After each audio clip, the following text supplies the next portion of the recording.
सैकड़ों वर्ष पूर्व राजस्थान के एक इलाके में कालिया नाम के लुटेरे का भयानक आतंक था। लोगों ने इस रास्ते से गुजरना ही छोड़ दिया था। जो इक्का दुक्का कभी कभार आने जाने का प्रयत्न भी करते तो वे कालिया के हत्थे चढ़ जाते। चप्पे चप्पे पर उसके आदमी छाए हुए थे। कालिया ने लूटने के बाद आज तक किसी भी व्यक्ति को जिंदा न छोड़ा था। लोगों ने रेगिस्तान से गुजरना बिल्कुल ही छोड़ दिया। कालिया के सामने अपने गिरोह को खिलाने पिलाने की समस्या आने लगी। इसलिए उसने मरुस्थल के आसपास बसे छोटे छोटे गांव में डकैती डालना शुरू कर दिया। कालिया जिस गांव में हमला बोलता, गांव के बच्चों बच्चे को अपनी गोलियां से भून डालता। पूरा गांव एक कब्रिस्तान बन जाता। चारों तरफ कालिया के नाम का डंका बजा हुआ था। गांव वाले दिन छिपने से पहले ही अपनी अपनी झोपड़ियों में छिप जाते थे। गांव के गांव सुनसान हो जाते। एक बार कालिया ने अपने गिरोह के साथ एक गांव पर हमला बोला। इसी दौरान मौसम बदल गया और वह एक भयंकर रेगिस्तानी तूफान में फंस गया। इसी रेतीली तूफान में गिरोह के सभी आदमी तितर बितर हो गए। तूफान था कि थमने का नाम नहीं ले रहा था।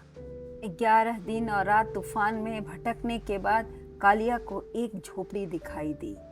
उसे कुछ आशा की किरण दिखाई दी। प्यास के मारे उसका गला सूख रहा था। भूख से परेशान था। घोड़े पर चढ़े चढ़े उसके अंग अंग में दर्द हो आया था।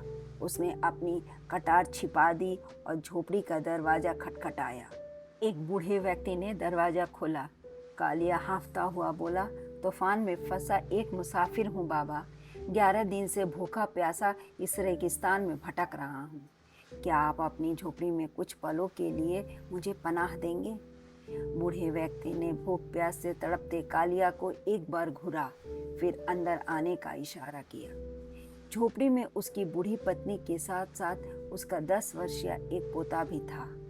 बूढ़े व्यक्ति ने कालिया को पानी पिलाया, खाने को दिया। इसके बाद बूढ़ा आदमी उसे अपने बिस्तर पर लिटाकर उसके घावों पर मरहम लगाने लगा। कुछ ही दिनों में घाव भरने लगा। पूरे 21 दिन बाद जाकर तूफान थमा। घर में था जो भी सारा अनाज पानी समाप्त हो चला था। कालिया भी स्वस्थ हो रहा था। उसने बूढ़े व्यक्ति से विदाई लेनी चाहिए। चलते चलते वह बोला, बाबा आपने मेरी सेवा बहुत की है। खुद भूखे रहकर मुझे खिलाया है। जाने से पहले मैं आपको कुछ देना चाहता हूँ। मांगिए, आप क्या चाहते हैं? आपको शायद पता नहीं है कि मैं कौन हूँ। नहीं बेटा, मुझे कुछ नहीं चाहिए। मेरी तो यही इच्छा है कि मेरे मरने से पहले मेरा पोता बड़ा हो और अपने पैरों पर खड़ा हो जाए। मुझे उम्मीद है कि मैं यह सब करने के बाद ही इस धरती को छोड़ूंगा। बूढ़े आदमी ने हाथ जोड़ते हुए कहा, लेकिन कालिया बिना कुछ दिए जाना नहीं चाहता था।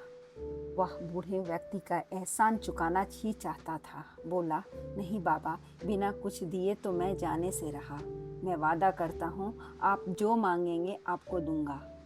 बात सुनकर बूढ़े व्यक्ति ने उसे टोका, बेटा वादा करने से पहले एक बार फिर सोच लो। बाबा, मैं वादा तोड़ने के लिए नहीं करता। आप कुछ बोलिए तो सही। कालिया आतुरता से बोला। बेटा कालिया, बूढ़े व्यक्ति ने बोलना शुरू किया, तो आप मुझे जानते हैं? कालिया ने चकित हो बूढ़े से पूछा। हाँ, मैं जानता हूँ, तुम कालिया हो। उस दिन भी जानता था जिस दिन तुम मेरे यहाँ पनाह ली थी। मैं यह भी जानता हूँ कि मेरे बेटे का कत्ल तुमने किया था। एक बार जब उसे शहर से लौटने में देर हो गई थी और वह रास्ता भूल गया था, बूढ़े व्यक्ति ने शांत स्वर में कहा, यह सब जानते हुए भी आपने मुझे अपनी झोपड़ी में पनाह दी, मेरे घाव पर मरहम लगाया, खुद भूखे रहकर भी मुझे खाना खिलाया और आप मुझे सुरक्षित विदा कर रहे थे। कालिया चकित था। तुमने बिल्कुल गलत कहा, बूढ़ा व्यक्ति कहा। मैं कालिया को नहीं, तूफान में भटके हुए एक मुसाफिर को विदा कर रहा था।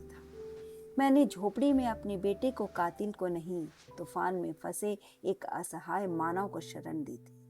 अगर मैं चाहता तो तुम्हें तभी खत्म कर सकता था। बूढ़े व्यक्ति ने अपने कुर्ते के नीचे छिपी कटार दिखाई। यह कटार मैंने अपने लड़के के कातिल के लिए ही छिपा कर रखी है। कालिया के आंखों में आंसू भर आए। वह बाबा के पैरों पे गिर पड़ा। बूढ़े व्यक्ति ने उसे उठाकर अपने गले से लगा लिया। फिर बोला, अगर कुछ देना ही चाहते हो तो बेटा मुझे अपनी सारी बुराइयां दे दो। मुझे और कुछ नहीं चाहिए। तुम्हारा यह एहसान मैं जिंदगी भर नहीं भूलूंगा। कालिया कुछ बोल नहीं पाया। उसका सिर शर्म से झुक गया। वह फिर बूढ़े व्यक्ति के कदमों में लौट गया। उस दिन के बाद कालिया ने जीवन का उद्देश्य ही बदल दिया। उसने अपनी सारी दौलत गरीबों में बांट दी। बचे हुए पैसे से एक मठ एवं प्याऊ बनवाई और स्वयं अपने हाथों से मुसाफिरों को पानी पिलाने लगा। राजस्थान के लोग आज भी कालिया को आदर सहित याद करते हैं और उसकी कहानी अपने बच्चों को सुनाते हैं। कहानी अच्छी लगे तो लाइक करें, सब्सक्राइब करें और शेयर करना ना भूलें। धन्यवाद।